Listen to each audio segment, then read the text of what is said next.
Are you looking for the best external hard drives? In this video we will look at some of the 6 best hard drives on the market before we get started with our video. We have included links in the description, so make sure you check those out to see which one is in your budget range. Starting at number 1. Western Digital My Passport Ultra. If you travel a lot, you'll want something that's easier to carry than the Elements drives, which aren't the best in a suitcase. For backups when traveling, I love Western Digital's My Passport series, especially the new Ultra version, which uses a standard USB-C cord, eliminating the need to carry a separate cable. It's not the thinnest drive on the market, but it's less than an inch thick and solid enough that I never worried about tossing it in my bag. Although it should be said that this is a spinning drive, so don't literally toss it. I also like that the corners are nicely rounded and there are no screws or anything else that will catch on fabric in your bag. There are a variety of colors available and you can get from 1 TB to 6 TB. I tested the 5 TB model, but Western Digital claims the same speeds regardless of drive size. I tested it using Crystal Diskmark on Windows, Amorphous Diskmark on macOS, and K-Diskmark on Linux and averaged the results to come up with 121 MB per second for read speed and 115 MB per second write speed. It's not what you'd want to copy photos quickly for a client in the field, but fast enough to run a daily backup in your hotel room. At number 2. Corsair EX400U SSD. If you don't yet have any devices with Thunderbolt 5 support, this Thunderbolt 4 drive would be my recommendation for anyone obsessed with speed. Corsair's EX400U is an impressive little drive, consistently delivering speeds of around 3,800 MB per second for sequential read and 3,550 MB per second write. Again, this is only going to be possible if you have a device that supports USB 4/Thunderbolt 4, including recent MacBooks, Dell XPS, and others. See our guide to the best laptops for more. Technically, just as I was wrapping up this update, Lacey's new rugged SSD came out which beat this drive in my tests by about 10 MB per second, but this drive is smaller, lighter, and cheaper.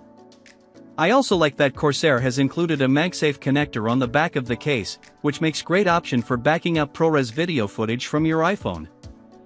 At number 3. Crucial X6 Portable SSD. These Crucial drives are my favorite general-purpose external storage drives. They're reasonably priced for a portable SSD, and speedy enough for most uses. The X6 is lightweight and tiny, making it a good choice for working at the coffee shop. This isn't a blinding fast hard disk. In fact, under the hood, the X6 uses an older drive interface, serial attachment, or SATA, which was more common with spinning hard drives. So while it's small and light, its speed is limited by that older interface technology. In my testing on Windows and macOS, that works out to about 550 MB per second read speed and 208 MB per second write speed. That's good enough for backup and use as an external drive, but I don't recommend it for Xbox or PlayStation use. It does work fine with the iPad Pro though. The major downside is the plastic construction. It's a portable hard drive, not an indestructible hard drive. If you're worried about it breaking in your bag, grab a padded case. There are plenty out there, like this one. The Crucial X9, below, is a step up from the X6, both in terms of build quality. It's metal to the X6 plastic, and speed, but the X9 is considerably more expensive. At number 4. Crucial X9 Pro SSD. Crucial's X9 Pro hits the sweet spot of speed, portability, and price to be one of the best drives out there for photographers looking to make backups in the field. These drives are tiny, about half the size of a deck of cards, and weigh a mere 1.3 ounces, 38 grams.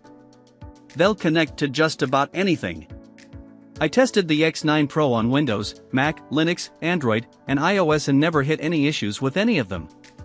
When it comes to speed, the X9 Pro claims symmetrical read and write speeds, at 1050 MB per second.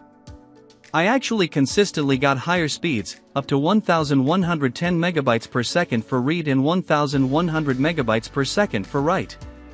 That puts the X9 Pro at the top of the pack in terms of portable drive speed. I've been testing the X9 Pro for several months now, and while I can't yet speak to the long-term survival rate, I have been testing X6 and X8 drives from Crucial for over 2 years now without issue. There is also the X10 Pro drive, $165, which offers even faster speeds if you have a PC that supports USB 2x2. The latest Intel chips support this spec, but Apple does not, so there's no point in buying the X10 Pro if you have a Mac.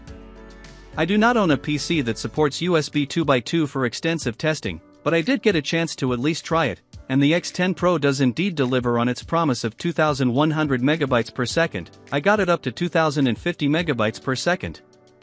If your hardware supports it, the X10 Pro is worth the extra money. At number 5. OWC Envoy Pro Elektron SSD. If you need a drive that can stand up to life in a backpack or camera bag, get wet, or handle a drop onto hard surfaces, OWC drives are your best choice. It's tough to pick a winner here because there are many solid options, but OWC's Elektron drive narrowly beat others in benchmark tests. I also like that you can swap out the drive inside the aluminum casing. It's easy to unscrew, which means 2 years from now, you can pick up a faster bare SSD and drop it in the hardy Elektron enclosure. At number 6. Western Digital P40 Gaming Drive. Take this category with a grain of salt. Most of the drives here will work just fine for gaming, just stick with the fastest you can afford. That said, Western Digital's new P40 does have some cool RGB lights on the bottom if that's your jam. In my testing, that didn't seem to impact power consumption. As for speed, my tests were inconsistent.